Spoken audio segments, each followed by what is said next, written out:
Indian low-cost carrier Indigo has made the largest order for turboprops, which is 50 through ATR. We are in Toulouse, France. I am Ashpreet Sethi, and we will go through the process as to how the delivery takes place. I am at the headquarters of ATR, and we will be witnessing this delivery, which is not only special for Indigo, but will also highlight as to what will be the process going ahead for the airline and the Indian aviation market. Stick with me.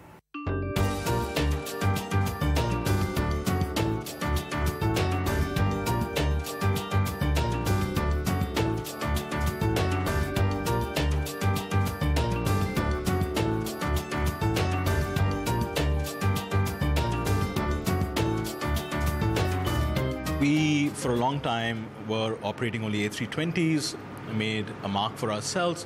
But having said that, there are a whole bunch of cities which are bustling cities with opportunities and with people who are looking to chase opportunities elsewhere. But we were physically limited by the airports there because we could not land a 320.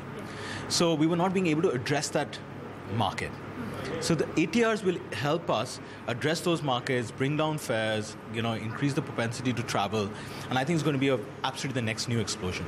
Our turboprop operations with the ATRs are, I'd say, independent of RCS.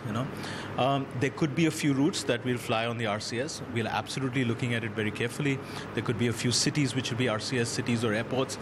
But having said that, we believe that the turboprop operations and the opportunity that is there is over and above what the RCS provides. Right. As far as ATR, the whole program is concerned, I'm sure you must have had your initial assessments as far as which routes will you cover first. So could you highlight as to which are the areas that you will be looking at? Because I believe you will be getting the 21 ATRs by Jan 2019. Yes, we are going to get 21 airplanes in 13 months, which will probably make us the largest turboprop operator in the country in a year's time. But the way we look at it is we're going to take it to markets that we haven't been to before.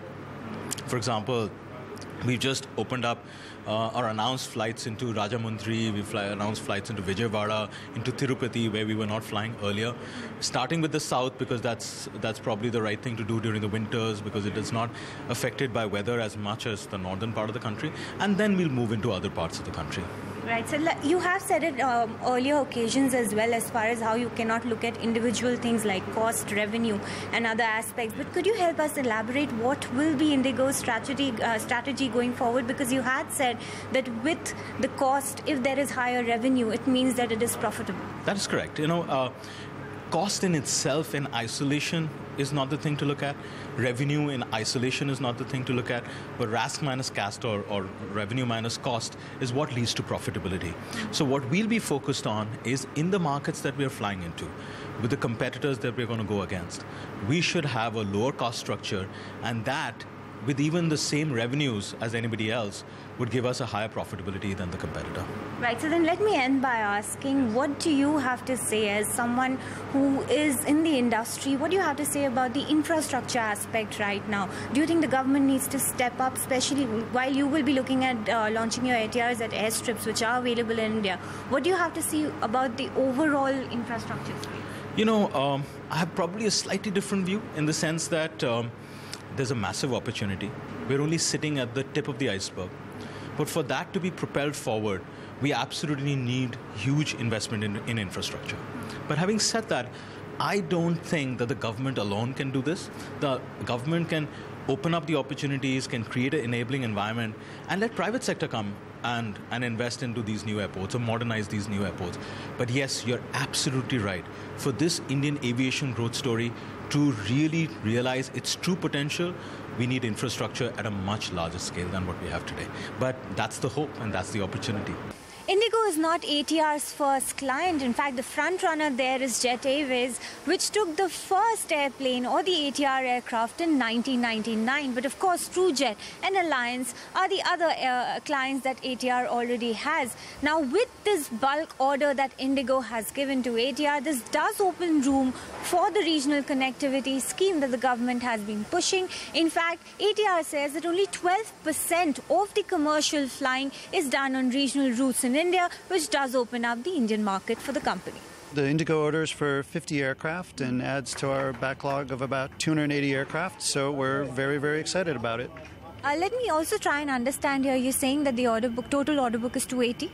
Correct. Right? We now have a firm order book of 280 aircraft. Okay, and how much is India's contribution in that? Indigo is not the only Indian player that has been associated with ATR. There are other players as well. So could you help us understand that? Yeah, so what's exciting about the Indigo order for us is it's firm aircraft to Indigo. There are a variety of other airlines in India that have taken ATR aircraft via lessors, but part of the excitement here is firmly ordered aircraft directly with an airline in India.